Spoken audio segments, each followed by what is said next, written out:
segment is about liability with labs and any dog for that matter. So labs are playful. So labs, even though they have paws, their hands are actually their mouth.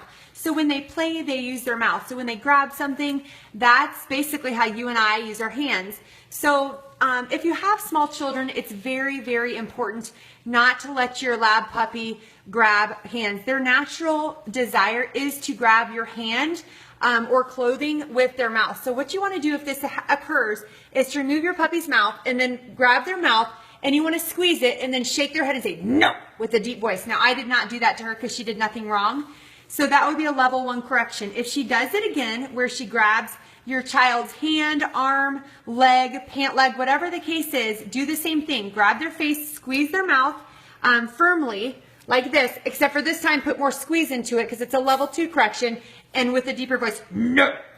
And depending on your lab's personality and how much pain tolerance they have, some labs only take 3 corrections. Some labs with a higher tolerance for pain take up to 9 or 10 corrections. And it also depends on their desire to please you. So the more you bond with your lab, the more they're going to want to please you, and the more likely they are going to be receptive to corrections. So the other thing I want to mention is liability with labs when you're in public.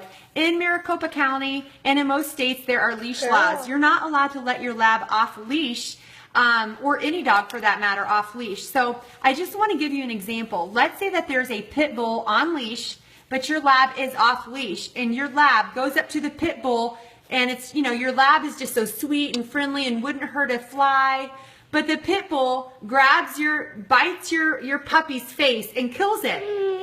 Do you know that you are actually liable for that? Because that pit bull owner had no way to restrain your lab, to get your lab from coming near them.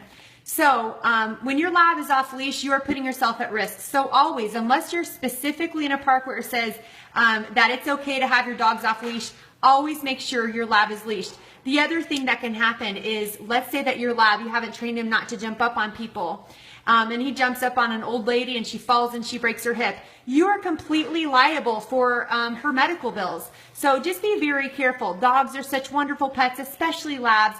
But if they're not properly trained and you're not aware of the risk involved, you can get yourself in trouble. So I think that's it for the liability section. I think I covered everything.